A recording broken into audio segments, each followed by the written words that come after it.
want to hear stories about the Yoga Sutras. And after decades of studying them, I see that the stories belong to the reader, to the self.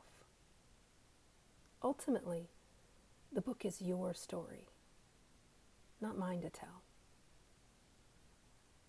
But if you want to know my perspective, my lens, I'll tell you about my adventures and challenges and treasure hunting through the ancient secrets of yoga. My cultural identity.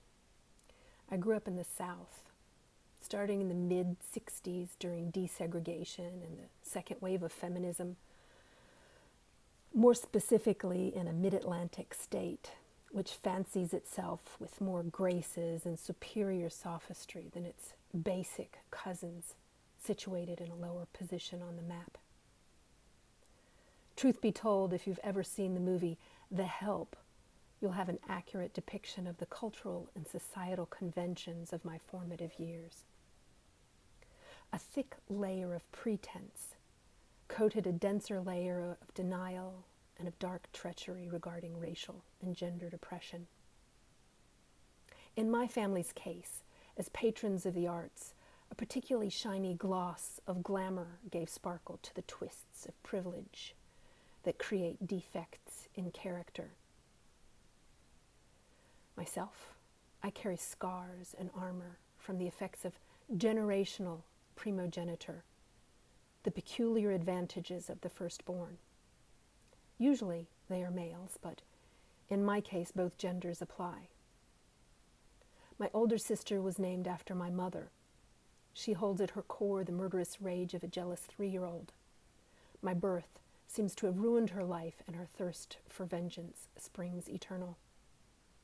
My younger brother was burdened by the same name as 10 of her great-grandfathers, and with the privileges attendant in the value of an heir made tangible for him by endless special treatment and unearned opportunities. My mother, for her part in producing an heir, was awarded an inventory of stocks and bonds, a new car, a trip to Europe, and a full-length mink coat. Like many feudal societies, squabbles and scheming to attain limited emotional and material inheritance forced me into a sort of exile and a tenuous allegiance with other second-class citizens. In middle school, they labeled me both emotionally handicapped and gifted and talented. And that's when I began formal practices via Shivananda yoga self-taught and transcendental meditation. My mother's weaving apprentices instigated that after my sister strangled me nearly to unconscious. By nature, I'm a sensitive old soul, and my struggles are in a world where words don't align with emotional honesty. Roots of truth-seeking took hold in this fecund soil. For many, the abundance of imagination often coincides with an inclination to spiritualism, excessive empathy, psychic insights, and existence in the realm of the hidden, the subconscious of society, as the surface doesn't soothe or satisfy. This is how I came to be inclined towards spiritual practices in the Yoga Sutras of Patanjali. In particular to the 3rd chapter of 4, the one so many sages and gurus shy away from. During my 9 years of service at the Kripalu Yoga Center, I came upon Satchidananda's pocket version. And the treatise on supernatural powers, which the experts surmise is too enticing and becomes a trap which sidelines seekers. I sought guidance in dealing with the dangers of the underworld, where I was already drawn by my own naughty secrets into the taboo. Looking for truths in the numinous, the sublime hidden in the shame of the shadows, seeking for tricks to combat the treachery of the secular, the world where I held no value or power. That chapter is what drew me in and held me, and actually guided me back to the 1st and 2nd on absorption and practice, where most teachers leave off. Therein one finds the foundation and guidance in self-mastery, in managing the vicissitudes of the mind. These are the ancient secrets of yoga for the practical and pragmatic modern yogi. After wrangling with them on my own, I was accepted into a Yoga Sutras study group hosted and led by Subhash Mittal in North Carolina.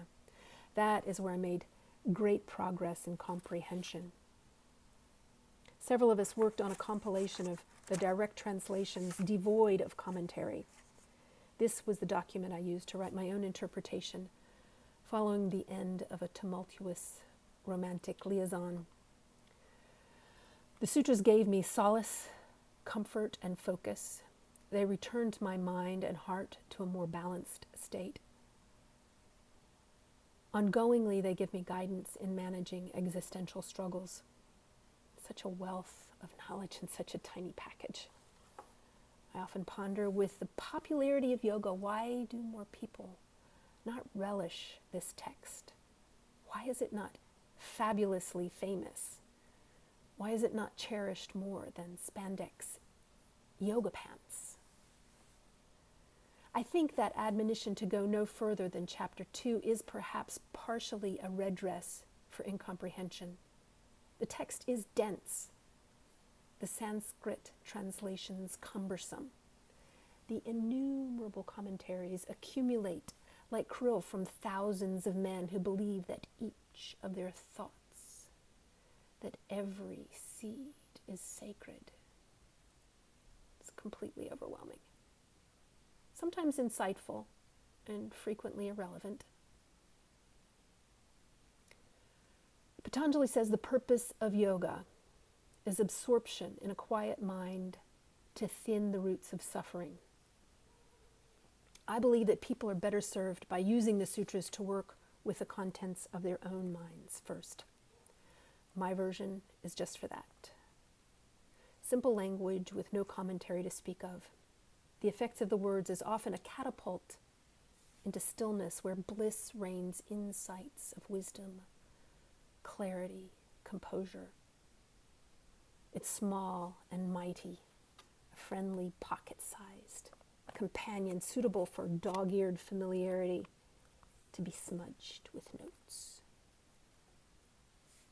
Further, as a woman formed by feminism, disturbed by dis-ease with class and off-balance in the precarious nature of hierarchy, many of the translations and interpretations irk and depress me. They come with an imbalance of power in the gendering of spirit and nature as masculine and feminine deities. I imagine I am not alone in feeling the burden of those perspectives. Following Barbara Stoller-Miller, I simply remove the deification of the concepts, eliminating men's entitlement to women's servitude, to believing that women's sole purpose is to serve them. Instead, I bring attention back to the end of the 3rd chapter, to a sutra many have overlooked by denying the entire chapter's value. Freedom comes in the balance between nature and spirit. This eliminates massive obstacles to the greater wisdom of the text. Lastly, I must admit that part of my initial attractions to the sutras was in alignment with isolation. That is a common translation for Kaivalya, the final chapter and goal. The text seemed to glorify my natural inclinations away from people and the world of phenomenal reality. And with that interpretation, I had a justification and a spiritualized sense of superiority, which most translations support. Now, that too seems doomed. Isolation no longer occurs as a spiritual calling, but instead a prison. Hermitage doesn't always make me happy now or bring me peace of mind. I choose an alternate translation for Kaivalya. Freedom, that is not in conflict with the sorting, disentangling, and discernment Patanjali speaks of so frequently. There are many sutras that refer to the self in relation to others, that clarify boundaries and distinctions between things. I'm profoundly grateful to my yoga teacher trainee, Jeff Migdal Prabhakar, sort of my guru. Definitely my guru. He has carefully vetted this book and chooses to work with it, with his yoga students, which validates it, all that I need. My hope now is the sutras become a bridge to connecting authentically with others, with depth, clarity, wisdom, and discernment. I find deep satisfaction in sharing this text with those who recognize its intrinsic value. Who isn't interested in the mysteries of existence, be it worldly mastery or of the hidden realms, when that seems unnaturally thwarted? In this text, the ancient secrets of yoga are a map to both inner treasures and worldly self-mastery. Give it a gander. It's satisfying.